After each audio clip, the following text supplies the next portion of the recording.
It is now time for our morning devotion. All senators, please take your seats and cease all audible conversation. I would ask the doorkeeper to secure the chamber at this time. And I recognize our friend from the 35th, senator from the 35th. She has the pastor of the day. Can we get a microphone there?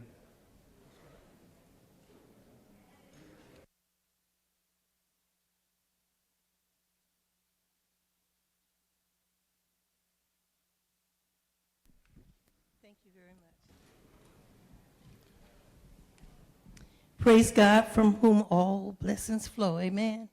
Before we do the prayer, will you join me in saluting the flag?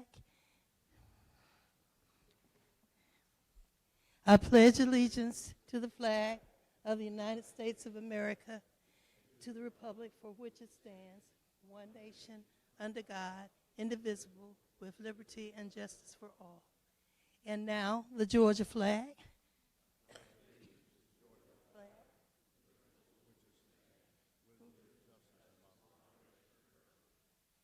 Thank you. I'm excited today because there is a big church in my neighborhood, and it's so crowded every Sunday and other days as well. And I said, my goodness, what is that? And then I found out my former brother-in-law and his wife, that's their church that moved from West End.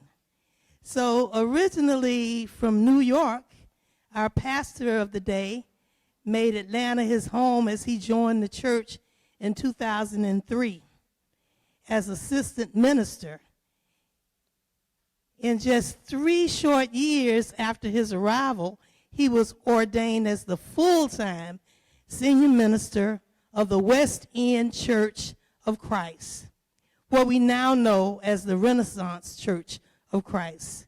His study of the Bible is constant, having received his Master's of Arts in Theology, Master's of Arts in Biblical Studies, and later completing his doctorate degree in Theological Exegesis.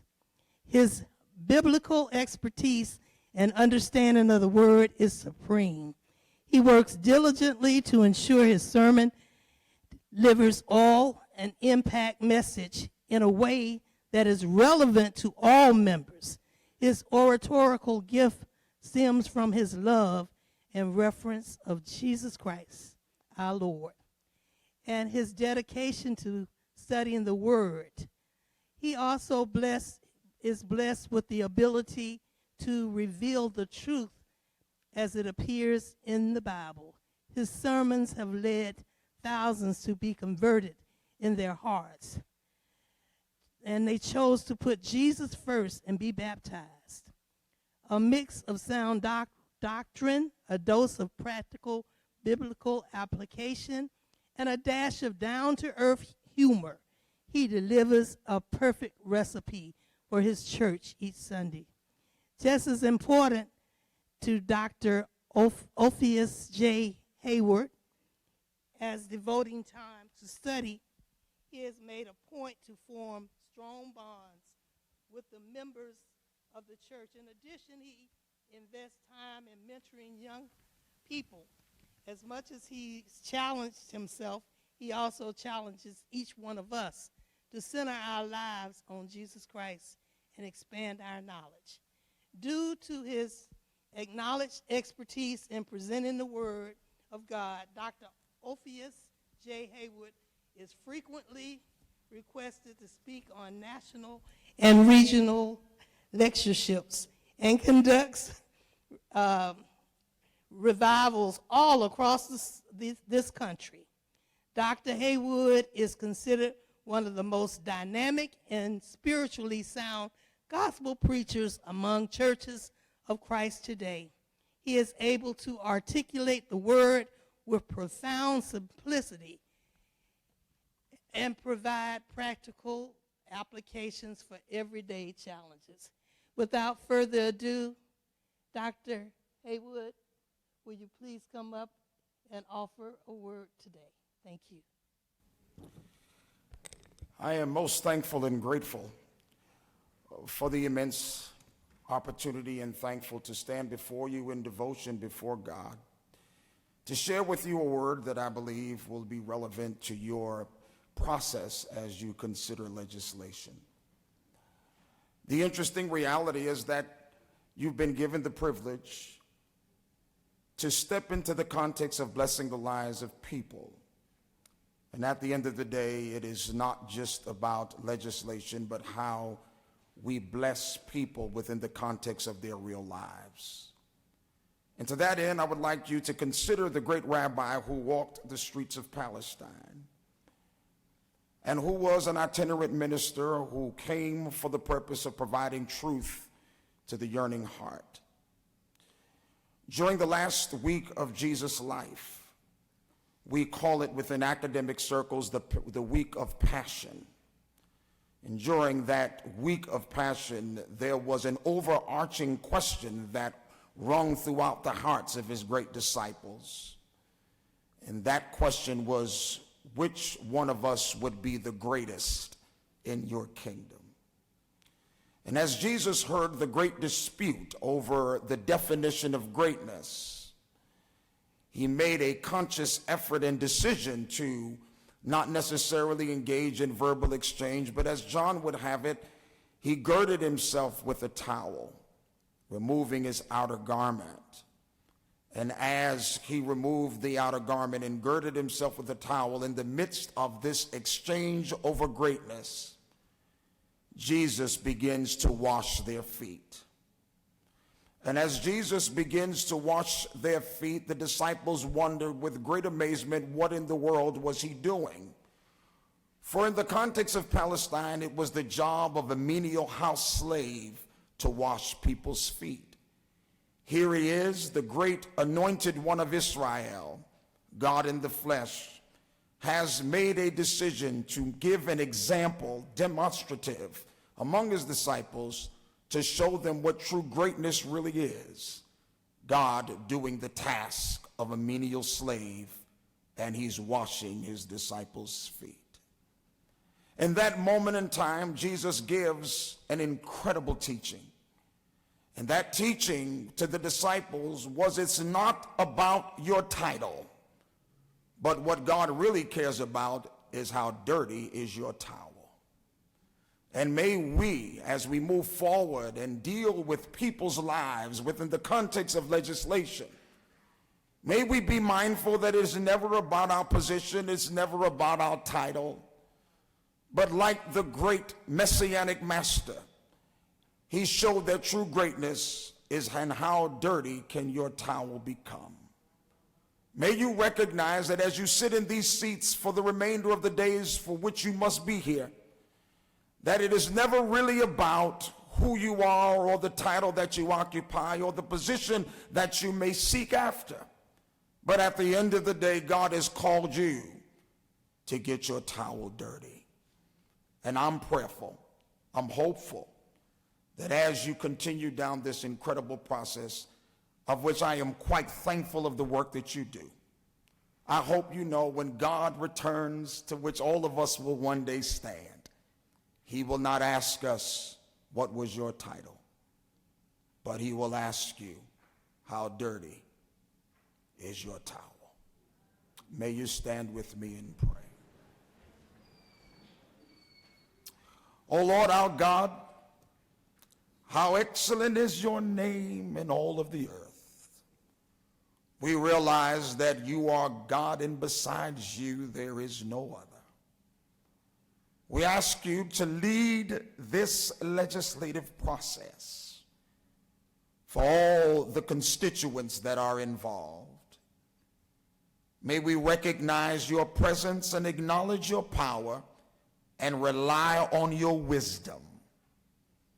And as your word has so declared, we declare right now to you, O God, that today and all days thereafter will be the days of getting our towels dirty. It is in the matchless name of him who walked the boisterous waters and calmed the raging sea. In Jesus' name we ask this prayer. Amen.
We have a special guest. We have former Senator P.K. Martin here today. It's good to have you here, P.K.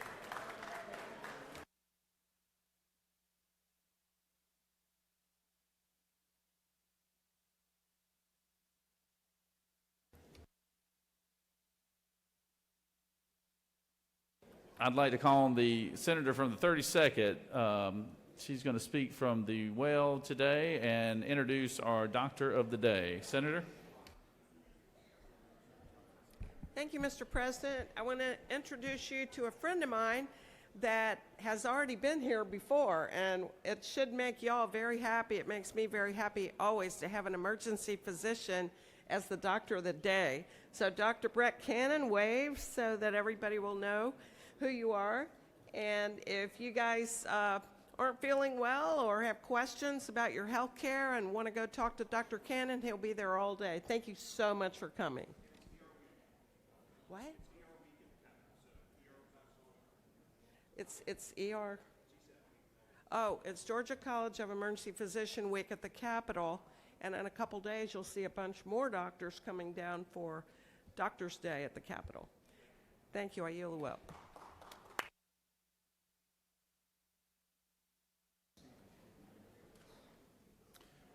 Thank you, Senator. I appreciate that. We have some special presentations today, and the first one is a very busy lady today. She's had the pastor of the day, and she's had all kinds of things. Senator, you ready?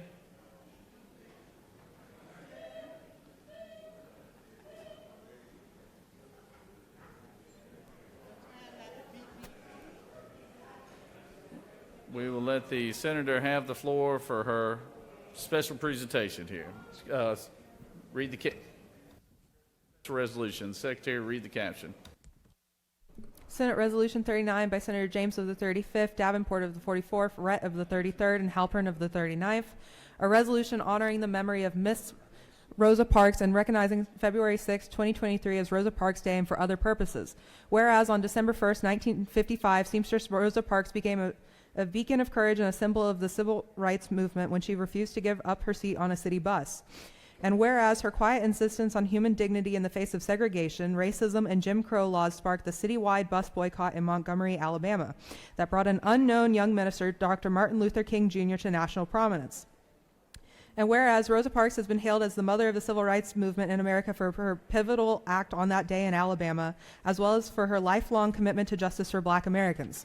And whereas Rosa Parks became the first woman to lie in state in the United States Capitol Rotunda, and whereas Rosa Parks risked her life on December 1st, 1955 in a selfless effort to end racism, it is abundantly fitting and proper that her legacy is honored and the fight for equal rights and the ending of racism continues.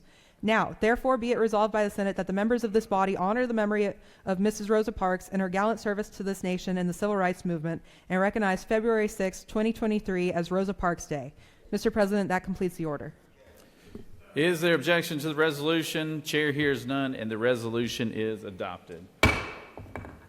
I'll open the floor for you, Senator, to speak to the resolution. Thank you, Mr. President, colleagues, and friends. This morning, we take time to honor and celebrate the life and legacy of Rosa Parks. Today is not only a day we should pay tribute to this pioneer, an incredible woman. Each day we should recognize the gains that she and other founders of the civil rights movement made for people of color in this nation. And I always say for all people, because civil rights was not just for Black people, but for all people. And today, Rosa Parks, who is the mother of the civil rights movement, best known for her activism at the Montgomery bus boycott. She received historical and national recognition for the work that she did to better the lives of others. Ms. Parks has been awarded the NAACP 79 Spring Arm Medal, the Presidential Medal of Freedom, and Congressional Gold Medal. These are just a portion of her many, many, many accomplishments, and she has international acclaim. Rosa Parks famously said the words, "People always think that I didn't get up out of my seat on the bus because I was tired, but that's not true. I was not physically tired. I was just tired of giving in." So we stand on her shoulders, and she will rise in the face of all of adversity continuously. So today, I'm getting more notes. I'm getting too many notes here. Today, we have some very special guests, and they are the living relatives of Rosa Parks.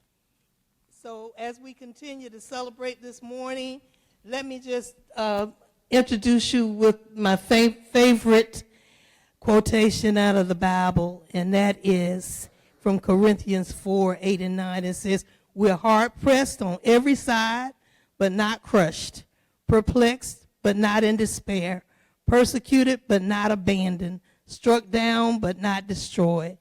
We will not submit. We will not waver." We learn from Rosa Parks, Reverend Dr. Martin Luther King Jr., Dr. John Lewis, and so many others, and continue our mission for social equality. Today, I'd like to introduce the niece of Rosa Parks, Susan McKaylee, and the other living family members. So just give us a few words, and we're so happy that you came all the way from Montgomery, Alabama, and we have so many people in the gallery. Will you stand? And then we have yes, and they are mostly from here. We have some superstars, Levert, I see you, and others who are here. And we have a room full of people in room 307, and it's streaming. So we give thanks to all of you for being here to celebrate this auspicious occasion. So without further ado, please give us a word. Good morning to everyone here. I'd like to thank everyone, especially Senator James, and all other members of the Senate who had a part in getting the state holiday. And I know there were countless organizations, groups, activists, community leaders who are a part of striving for the federal holiday, which is going to happen, and we're just, everyone tirelessly working towards the state holiday. I just want to thank everyone for that, and it's an honor to be here representing the family of Rosa Macaulay Parks. I am a niece, one of 13, that was raised in Detroit.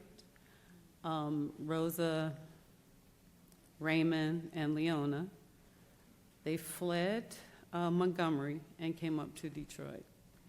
And they stayed with us, her only sibling, my father, until they were able to find their own place in Detroit. So she was very close. She helped to raise us in Detroit there. I live here now. These are my two of my children behind me, and my daughter-in-law to be.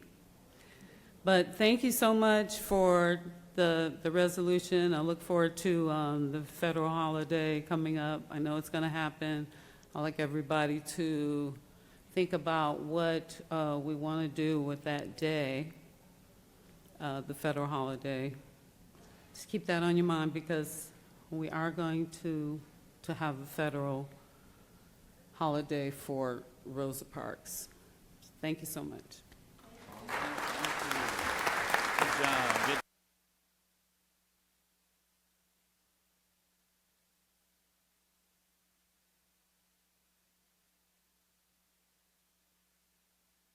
resolution that was just approved by the Senate.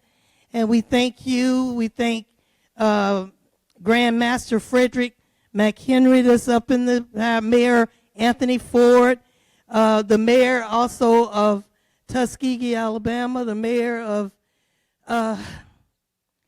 it's too many of them, Felicia Martin, the lead pastor, Reverend Agnes Lover of the church that Rosa Parks attended. And the list goes on. We want to thank the Rosa Project, Eddie Levert Jr. that's upstairs right there. Amen. Travis Mays, Rhonda Wilkins, and I wanted to surprise y'all with Stevie Wonder, but he was at the he was at the Grammys last night and could not come, but his folk are here. So we want you to go over to 307 and meet them. Thank you, Mr. President.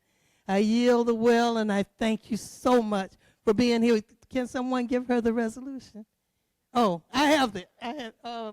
My husband has it over on the side over there. We'll give it to you in just a minute. You have to give it to her. Sorry. Thank you for listening, and thank you. Please come over. We have some real good food that's going to be over there. So everybody wanted to eat from the Collard Green Cafe, right? Peach cobbler, etc. Thank you very much.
Before we do our other special presentation today, I wanted to recognize a couple of gentlemen who are with our GBA the Georgia Department of Public Safety. We've got with us today Marty Smith and Gerald Pilgrim.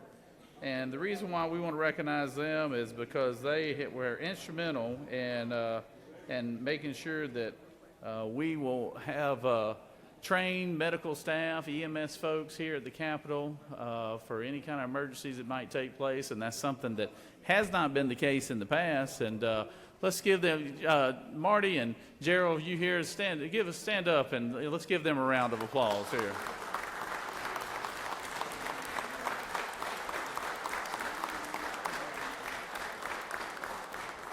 Thank y'all very much, and we greatly appreciate all the work you do and the service to the state and to this body as well. So thank y'all for being here very much.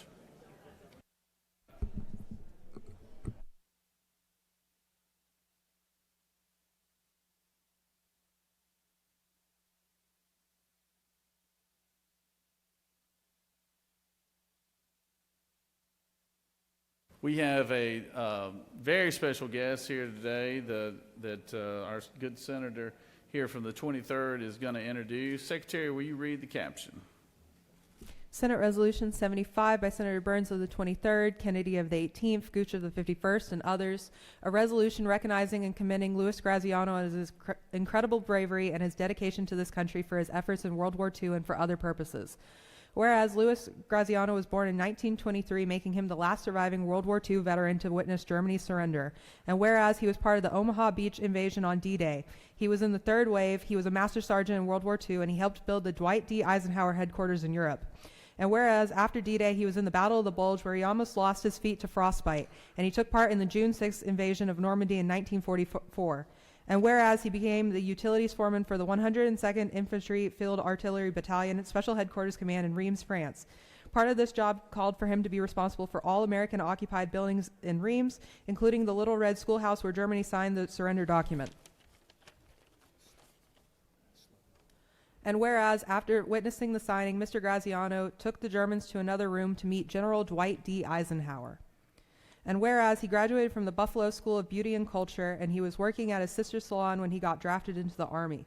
He still works at this barbershop today, cutting and styling hair for 80 years.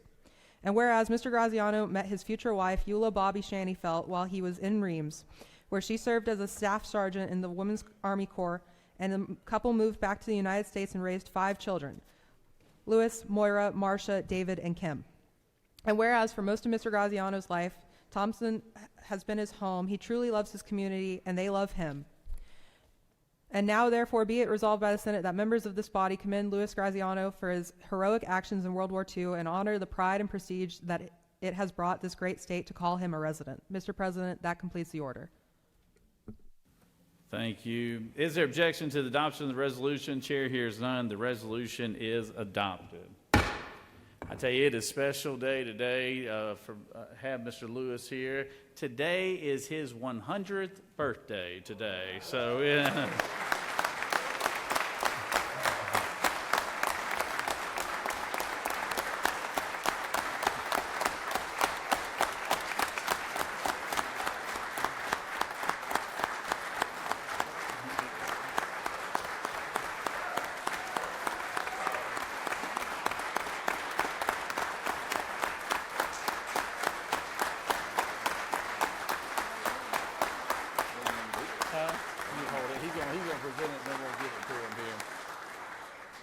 I'm going to let the senator from the 23rd, but it is an honor for each and every one of us to have a World War II veteran here today, and I got to give credit to the senator from the 23rd. He wanted to make sure that we did it on this day for obvious reasons. And Senator, I'll let you have the floor here.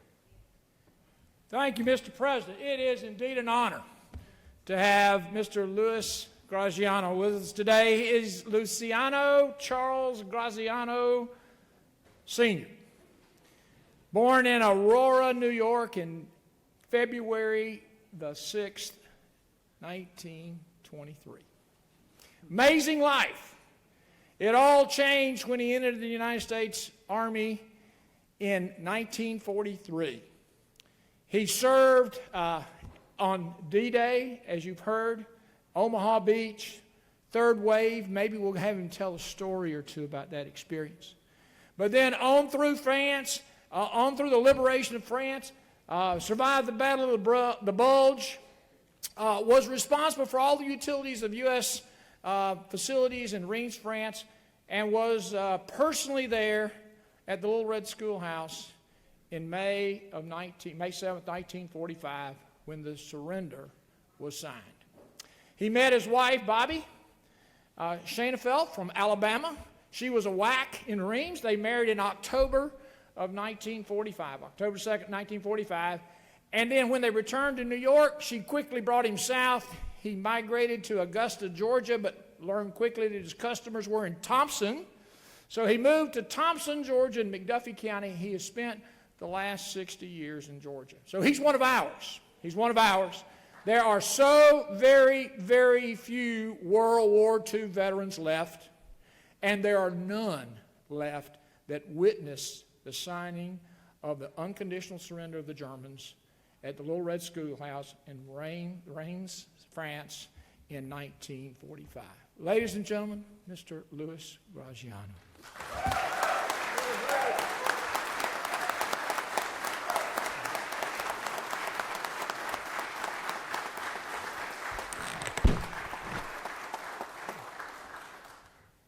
Well, I was in the room when they signed the surrender.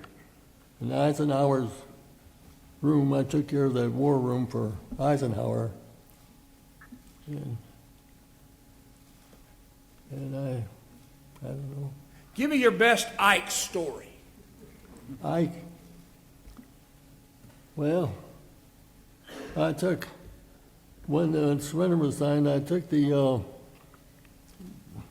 Germans into Eisenhower's room, which was up the hall, and he wouldn't shake hands with the Germans. And they clapped their heels together when he dismissed him. Then they left. And What was that truck you drove on to Omaha Beach? on June Omaha the Beach 6th? landing, I drove a gasoline truck off of the LST onto the shore. Then I jumped out of it, and I got and up the cliff there, the Germans were shooting down at us.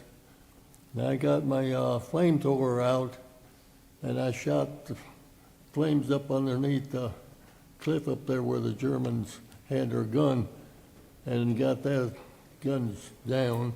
Then there was another gun there, and shot a flamer up in the sky, and I knew the Navy knew what I wanted, and they shot from the ship, and they got that other gun out for me. That's amazing. Ladies and gentlemen,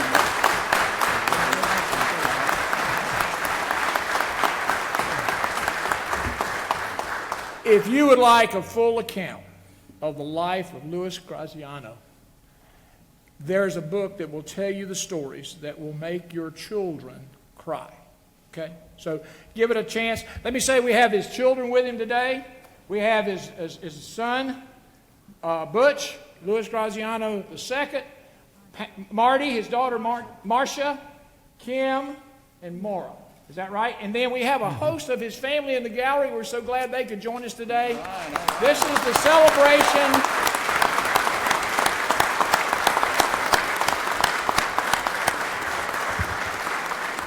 This is a celebration of 100 years of service to our nation.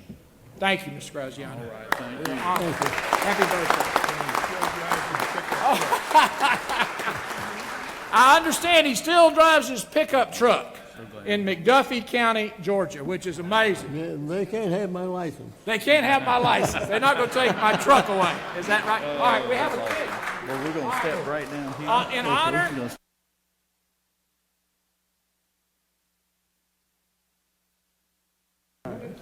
That's going to do it. Let me tell the story. I don't know what you were doing when you were 94, but when Mr. Graziano was 94, he wrote this book, began writing the book when he was 94. He finished it when he was 95. It was published when he was 96. He's a part of the Eisenhower Project, and he shares his stories across our nation as his travels permit him. So we're so glad that he's here today. We have a cake, a birthday cake. We understand his favorite is chocolate. So we're going to have chocolate cake in the foyer afterwards, but we're so grateful for his service and his willingness to join us today on his birthday. Thank you. All right. Good job. Good job.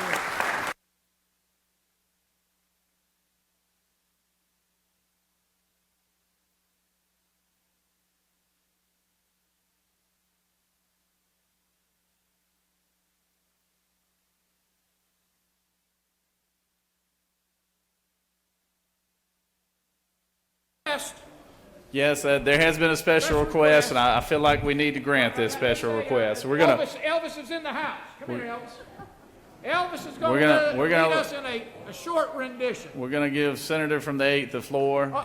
Lord help us all, but we're going to sing happy birthday for us here. Here we go.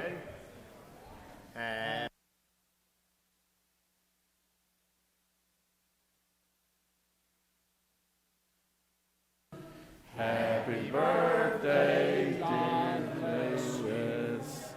Happy birthday to you. Hey! Hey, hey, hey.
I don't know if y'all heard Mr. Lewis when he was walking down the steps saying that he was glad to turn 100. He assured everybody they weren't going to take his driver's license away from him either. So, so he says he gets around well. So it's a real honor to have him. And thank you, Senator from the 23rd, for making that happen. It is now time for points of personal privilege. Any senator wishing to rise on a point of personal privilege. Senator from the 34th.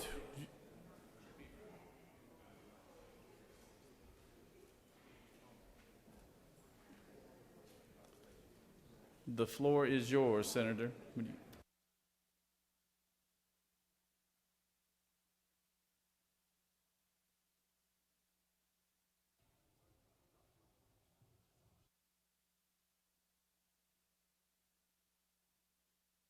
Rise in honor of Black History Month. And today is my day, but it seems we've gotten a lot of Black history already. I know you all have noticed that there is a picture on your desk. I will explain it as I move forward. My person is none other than Dr. Benjamin E. Mays. He was best known as a longtime president of Morehouse College here in Atlanta, Georgia. He was a minister, an educator, a scholar, and a social activist. He was a mentor to the civil rights leader, Reverend Dr. Martin Luther King Jr.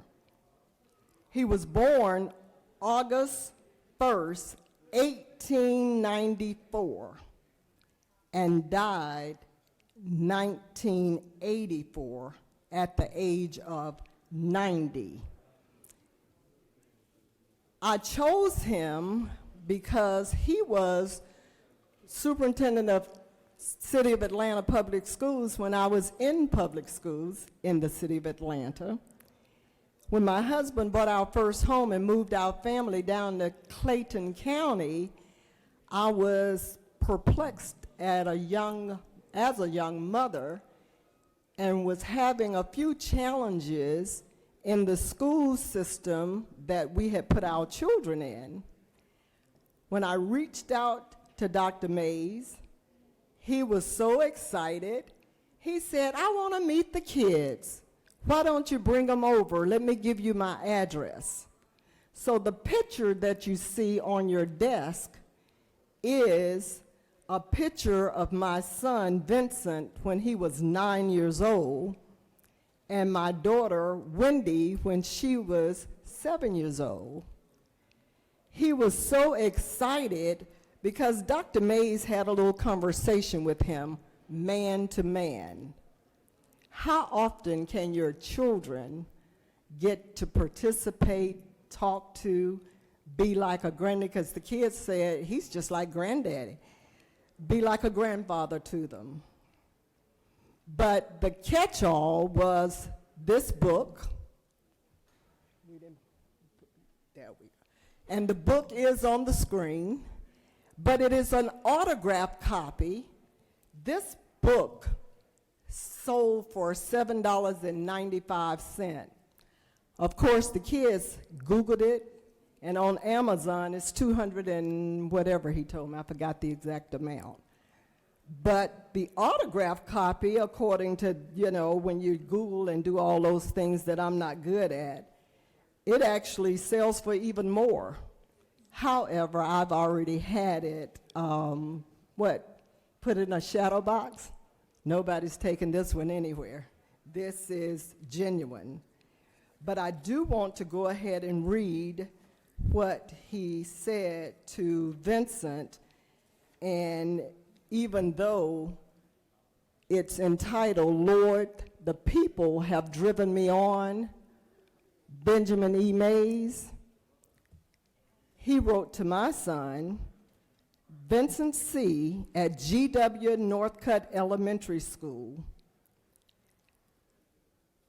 "I urge you to read every line of this book. Best wishes to you, Benjamin Elijah Mays, October 22nd, 1982. Just a little bit of history on this Black History Day, and as a proud mother and grandmother, y'all heard about my grandson, and grandma, I don't miss an opportunity to talk about my greatest achievement. Thank you, Mr. President. I'll yield the will." Thank you, Senator. I appreciate that point of personal privilege. Senator from the 28th, looks like you have a special guest with you, too, as well. The lady that made it all happen in the Brass family.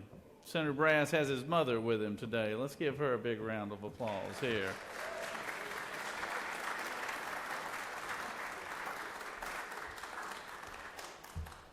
Thank you, Mr. President. And everybody was standing for you, Mom. That was more of a God bless you for putting up with me. But, Mr. President, today I rise because today is Multiple Sclerosis State Action Day in Georgia.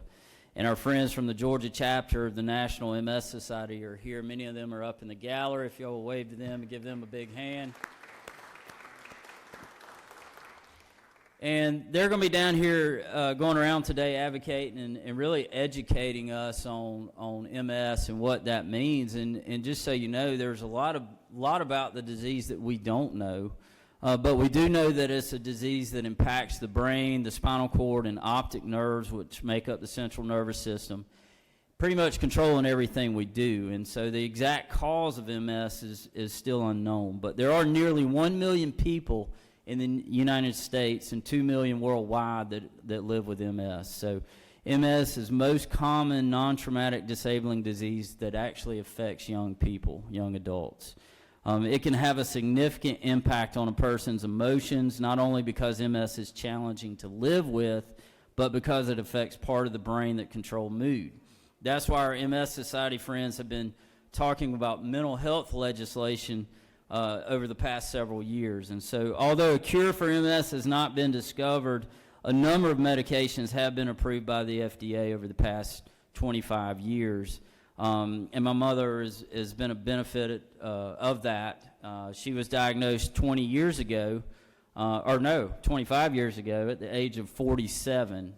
And I remember I'd gotten home from college, or I was in college at the time, and I'd come home and come home to my apartment in Athens and gotten a call, Mom, the good news was it was MS. The bad news, we thought at the time that it was potentially could have been a brain tumor. So we were actually relieved to find out that it was MS. But because of medications and more importantly because of a strong will and just a great personality, she's been able to live a great active life. She retired just 5 years ago at the tender age of 67, and she's still at home now driving my dad crazy, and but more importantly keeping my tornado of a family together and helping us manage through that. So for all our friends up there that are here for State Action Day with MS and my mother, God bless each and every one of you. Look forward to spending time with you throughout the day, and grab a legislator and help educate them, and y'all just open up your minds and your hearts to them, because they got some great things to say, and they've all lived a great life, but there's a lot of work that still needs to be done around this disease, and it's going to take legislation, it's going to take funding, but most importantly, it's going to take the will of all of us to get this done. So, Mr. President, with that, I yield the well.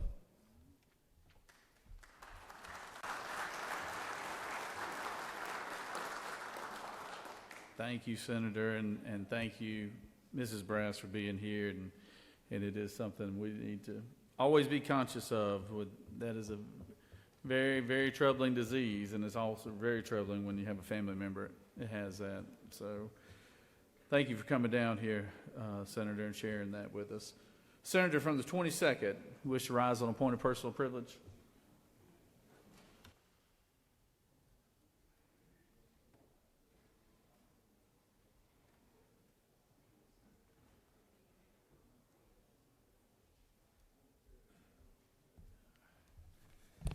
Thank you, Mr. President. It's my honor today. Today is Greater Augusta Day here at the Capitol, and we're responsible for these great hats that we have here on our desk to represent the Augusta National. And Augusta is special because of that. It's also special because we're home of James Brown. But two other major issues, things that Augusta is special for, is also we're home of the Georgia Cyber Center and, of course, our state medical college. And then finally, of course, we're special because of the people that live in Augusta and the Greater Augusta area, also represented by the senator from the 23rd and also from the senator the 24th. So it is our honor today to welcome the folks from the Greater Augusta area. And if you see them, please make sure that you shake their hand and say hello. They're happy to be here. They'll be easy to see. They'll be really well dressed, really well spoken, really well cultured, and they'll basically uplift the Capitol today because they're from the Greater Augusta area. Thank you, Mr. And I yield the will, Mr. President.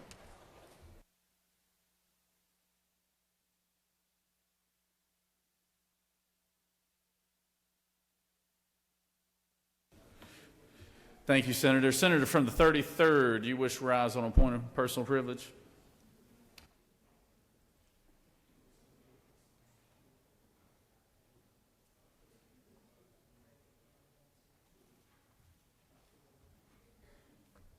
Thank you, Mr. President, my fellow senators, colleagues, and y'all.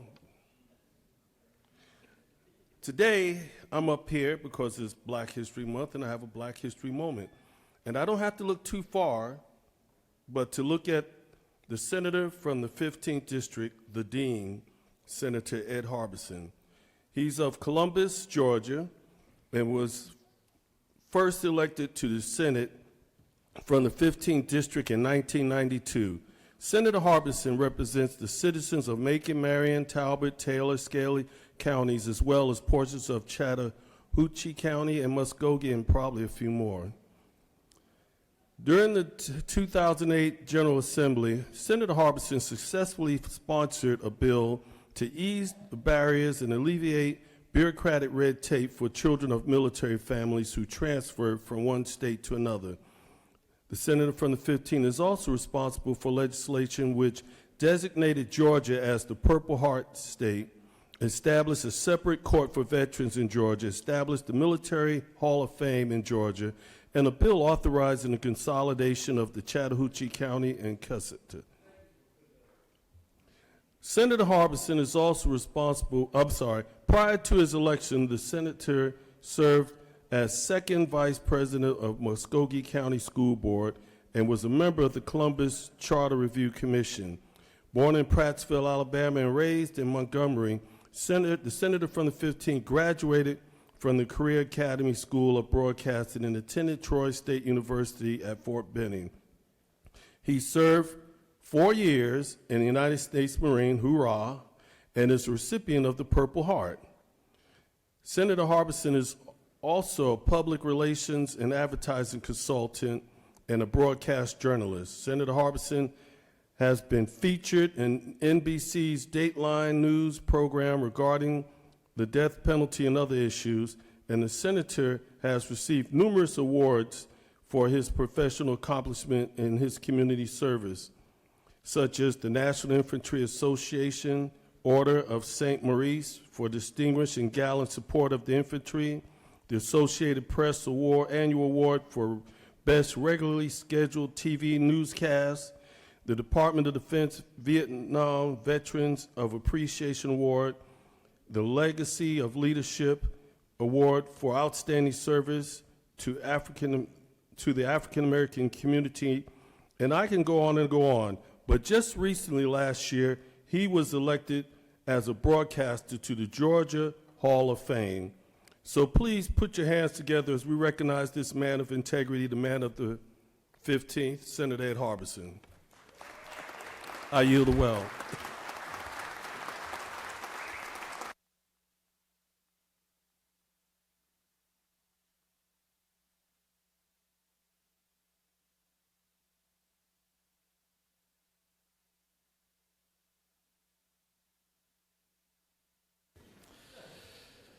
That was a fantastic point of personal privilege and well-deserved recognition right there. Senator Harbison, Senator from the 15th, has been a man. He is a man's man, man of dignity, man of great courage, and I'm so proud of everything you've accomplished, and always considered you a friend, and still to this day consider you a friend. And I always joke with people all the time. I was like, sometimes Ed was the only one that talked to me in this chamber. So, so it is a pleasure to. I'm glad you did that, Senator from the 33rd. Recognize our good friend and Dean of the Senate, the Senator from Columbus. Senator from the 55th, a minority leader. You wish to rise on a point of personal privilege?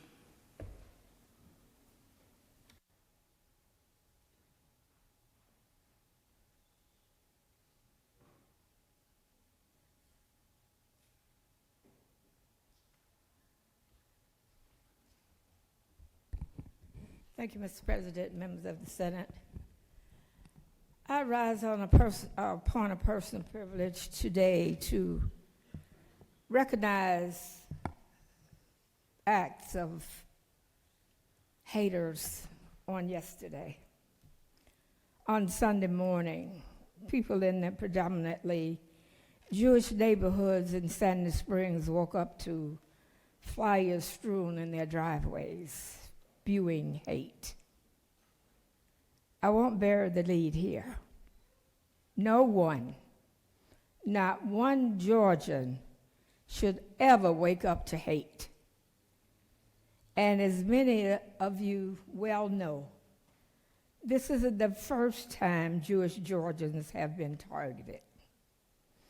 On October 12, 1958, the temple in Atlanta was bombed after Rabbi Jacob Rothschild spoke out against segregation and advocated for racial equality.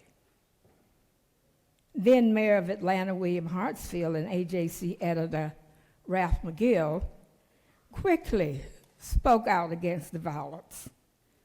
President Dwight Eisenhower also issued a statement. I appreciate that the governor of this state has already spoken out about this ugly act of hate.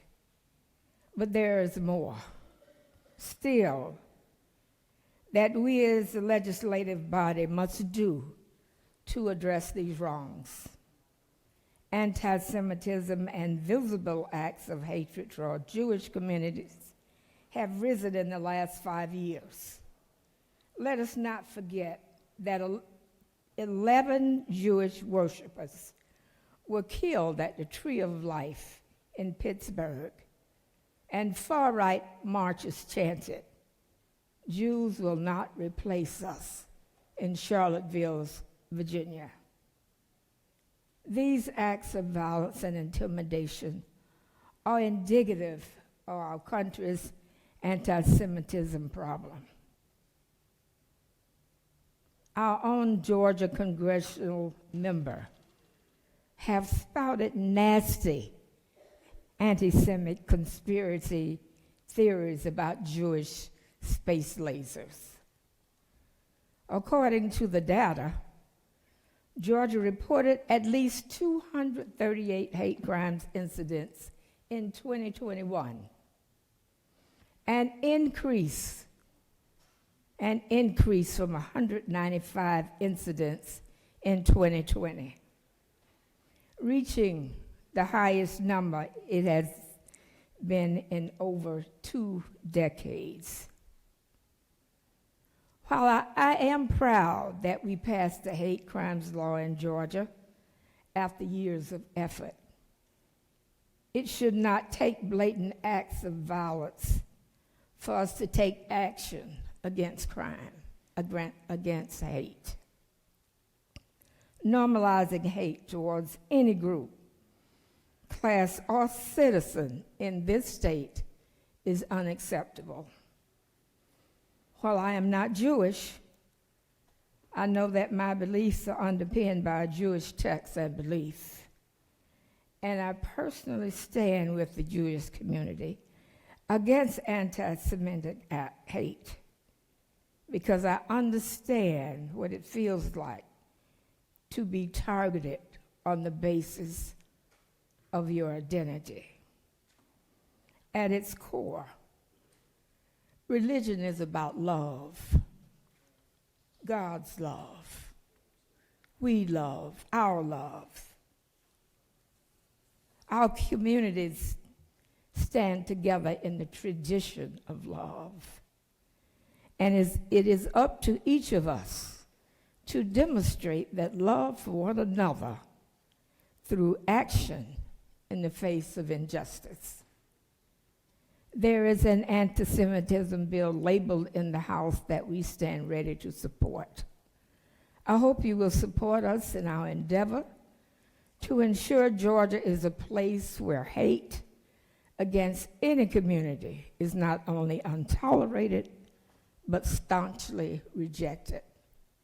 Thank you, Mr. President, and thank you, colleagues, for listening to me this morning. I yield the well.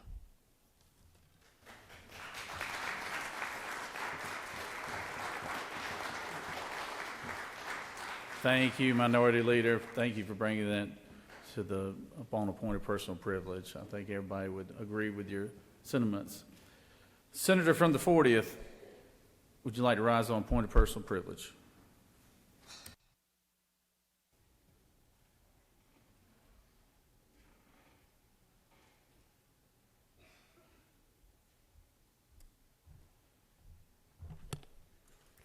Thank you, Mr. President. To my colleagues in the Senate, I too rise to talk about what happened this weekend. Because on Sunday morning, when many of us were simply getting up in the morning, maybe getting ready to attend church services, members of the Jewish community in my district awoke to find these hateful anti-Semitic flyers in their driveways. Now, many of these people are my personal friends, and I know that they are hurting today. These flyers blanketed several neighborhoods in the Dunwoody and Sandy Springs area.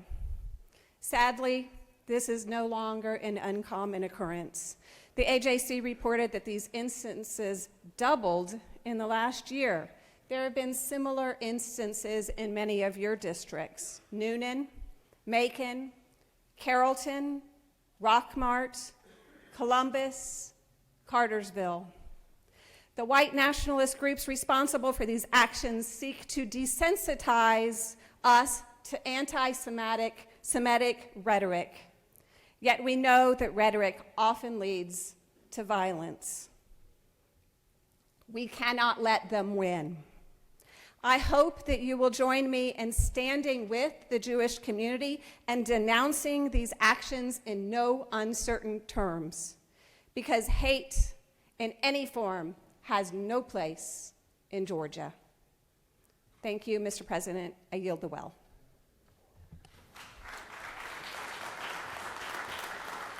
Thank you, Senator. Senator from the 8th, would you wish to rise on point of personal privilege?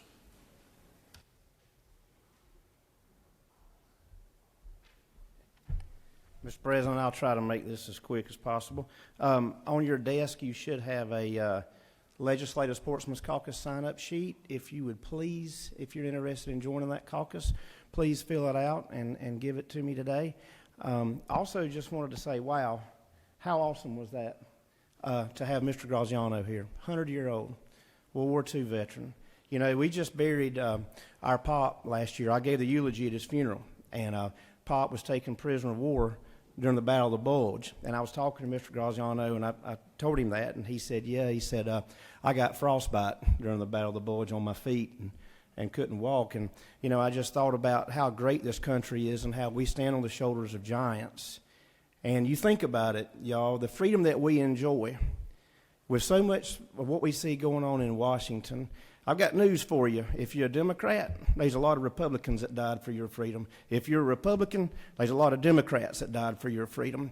I got news for you. Those folks that put those mailers in those folks' driveway, they need to know that there's a lot of Jewish people that died for their freedom as well.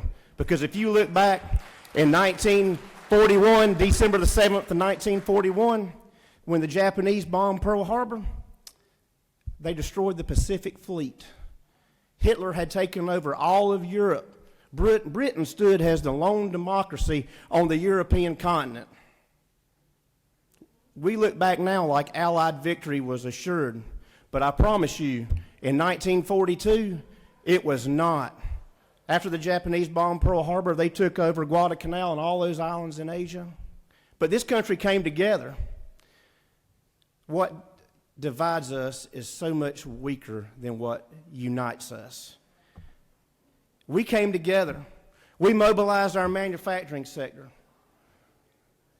By 1944, Ford Motor Company was producing a B-17 bomber every 63 minutes rolling off the line. We live in a great country. We live in a great country because of our diversity and not in spite of it. I have been proud to be an American today, sitting in this chamber. God bless y'all. Mr. President, I yield the well.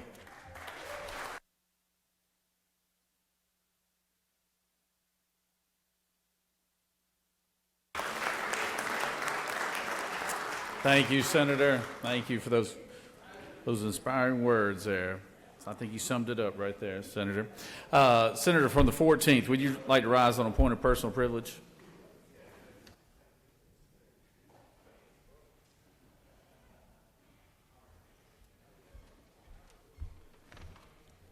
Thank you very much, Mr. President.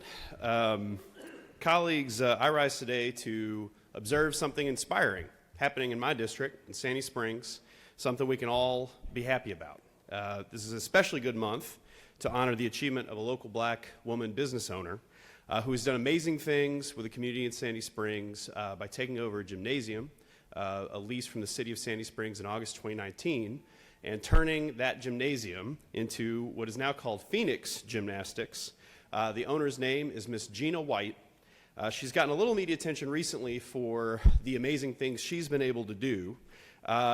She sort of represents a lot of stories that matter to us here in this chamber. You know, COVID obviously affected small businesses throughout the state, but hit Phoenix Gymnasium particularly hard, obviously since they started in late 2019.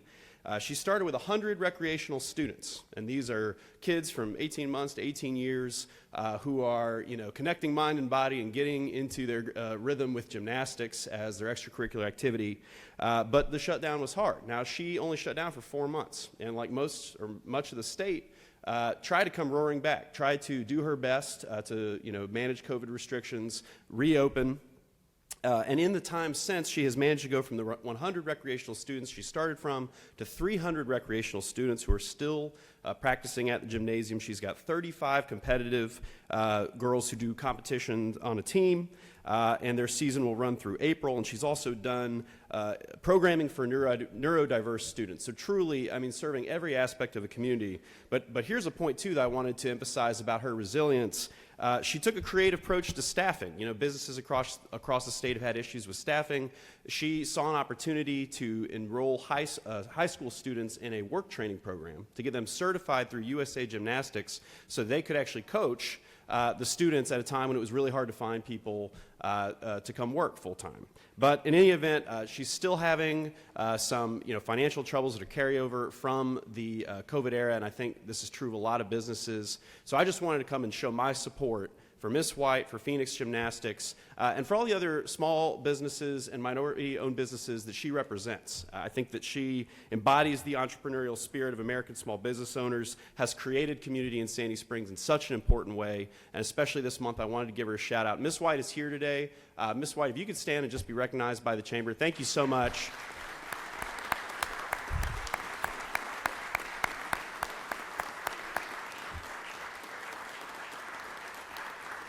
Thank you so much for what you've done for Sandy Springs and for being an example for Georgians and for Georgian small businesses across the state. Thank you, Mr. President. I yield the well. Thank you, Senator, and thank you for recognizing the small business owners and the sacrifices they all make to make it this day and time. So thank you very much for doing that. Any other senator wish to rise on a point of personal privilege? Hearing none, you have a consent calendar. Privilege resolutions before you. Does any senator wish to remove a resolution from the consent calendar? Is there objection to the adoption of the resolution on the consent calendar? The chair hears none, and the resolution on the consent calendar is adopted. Are there any motions to withdraw or commit? Chair hearing none. I recognize the majority leader for a motion. Thank you, Mr. President. I move that the Senate stand adjourned until 10 a.m. February 7th, 2023. Secretary will read the announcements. The Rules Committee will meet upon adjournment in 450 of the Capitol. The Agriculture and Consumer Affairs Committee meeting will happen at 1 p.m. in 450 of the Capitol. The Government Oversight Committee will meet at 1 p.m. in 307 CLOB. The Transportation Committee will meet at 1 p.m. in Mezzanine 1 of the Capitol. The Health and Human Services Committee meeting will happen at 2 p.m. in 450 of the Capitol. The Interstate Cooperation Committee will meet at 2 p.m. in Mezzanine 1 of the Capitol. The Finance Committee will meet at 3 p.m. in Mezzanine 1 of the Capitol. And the Judiciary Committee will meet at 4 p.m. in 307 CLOB. Mr. President, that completes the order. Are there any other announcements? Senator from the 42nd, would you wish to speak?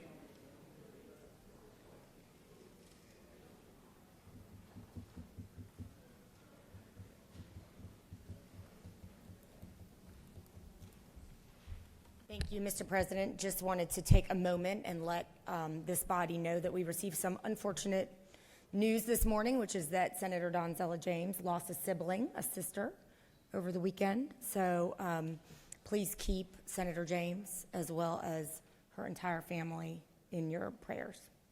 Thank you, Mr. President. Thank you for reminding us of that, Senator. Let's stand in a moment of silence for Senator James and loss of her sibling.